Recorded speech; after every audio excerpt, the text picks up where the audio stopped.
Hello and welcome back to the Draw by Dragon. I wanted to talk really quickly about a build that I have been using. Uh, Something that I've been having a lot of fun with is these low-level invasions, and because of a certain talisman, I'm able to do so and have kind of a wide variety of weapons that I get to use. As you can see, this particular build here was started with the samurai, and because of a particular talisman, I have more stats than I should have, and it's only just a level 9. So we're going to cover that real quick as best as I possibly can. As you can see here, we have the Antspur Rapier +2. The reason I keep it low is because matchmaking does have a lot to do with what weapons you are currently using or the highest upgrade that you have. We don't know the net for that, or at least I haven't seen the info on that, but around +2 seems to be able to pick up people around my level pretty well. So what has it got? It's got Scarlet Rot Bleed, or sorry, not Bleed, Scarlet Rot 60, and it causes frost up to 66, which is pretty great too for the chase downs, and that's all fine. This build is specifically made to piss people off. It is a cancerous thing to invade somebody with, and it's not a catch-all solution for everything else, but it's something that works pretty well.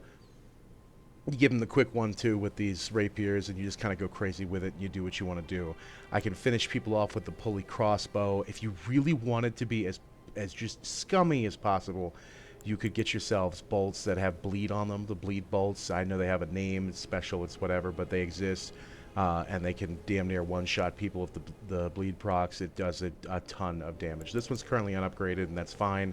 It uses the Somber Stones, and I don't know the net for that for the +1 to +10 weapon range, so I've left it alone. The armor doesn't matter. You could use whatever armor you want, except for this Mushroom Crown. If you wanted to do this plaguey build-up with the Scarlet Rot build, you could use other helmets if you wanted to, but you get an attack boost the moment that you actually give somebody Rot, whether it's a summon, whether it's the host.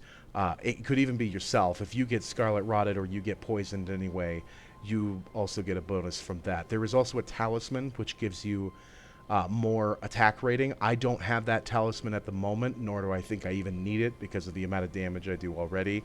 So, I mean, you could do it with a higher level build and just kind of go crazy. But the item here that is a key factor in everything that we're doing is Radagon's Soar Seal. Now, Radagon's Soar Seal is kind of broken in a couple of different ways. Now, yes, you will take more damage, but what that isn't a flat amount of damage. What it means is your defenses. Now, looking over at the right side of the screen, you can see the defense or damage negation.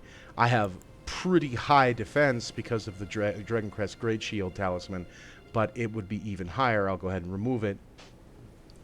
There we go. It would be uh, way lower if I take that off, obviously, but it would be even higher if I removed that. So see, when I remove that, the damage negation jumps up because of the armor, but obviously I'm not getting the stats that I need to. So what does that talisman do, and why is it important? Look at those stats without it. Those are pretty serious stats. So for a normal build, I can recommend this for a lot of different builds, but using Radagon's Source Seal is what brings down your damage negation. It's not a flat amount of damage that you just take more of. It's bringing down your damage negation, which you can up with different things or different armors and almost negate it entirely.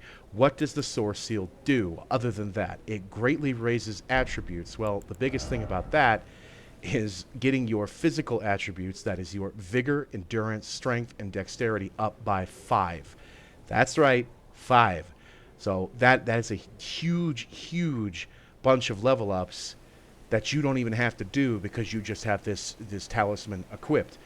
It's pretty easy to get. You can get it right off the bat. I can show through the map to go do it. And this isn't really like, a showcase of that talisman, but it's why this works. Picking a default samurai class and then being able to put on a talisman, which raises attributes to be able to use the different weapons that you want to be using at such a low level. This is not some type of, skill thing. This is more just a showcase of, yeah, you can do some pretty dirty stuff at low level, which is pretty funny.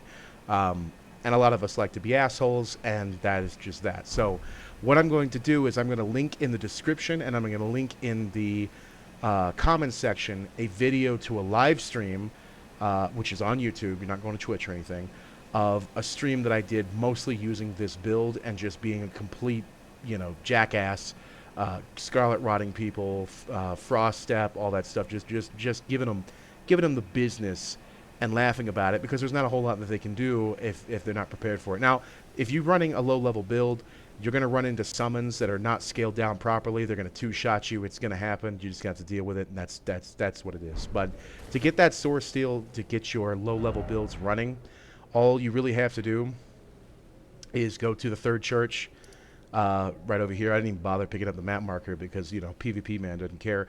You go there. You go through the little portal behind here. A lot of you guys already know about this because, you know, you go through the Great Bridge, you come down here, and then there's going to be that big area with the dragon that everybody likes to farm for those early souls.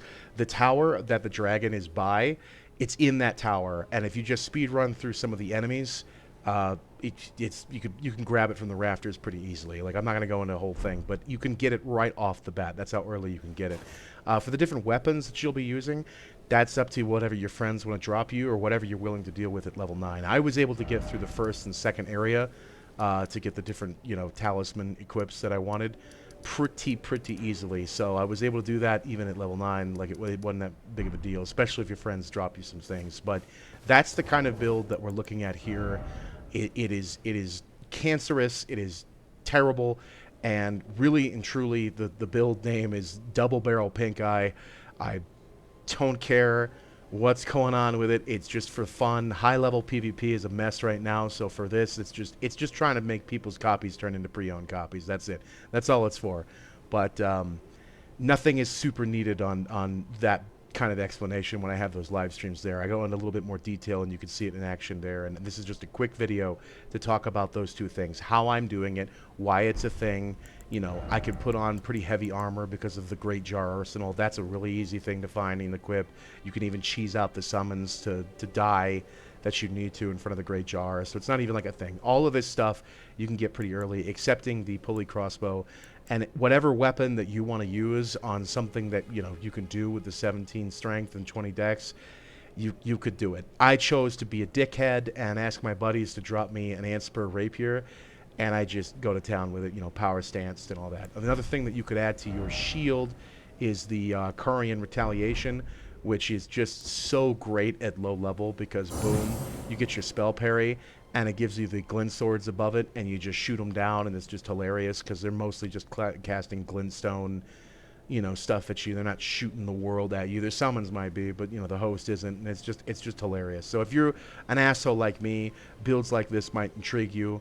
I know that Fighting Cowboy is going to be making a much higher level build, which is very akin to this one, with the dual Antspur rapiers. I know he's going to be doing that, and seeing what that looks like at high level. You could do a lot of what this build does at high level and get away with it. It's just going to be more difficult because everybody's just got answers for what you're doing. But at this level, it doesn't.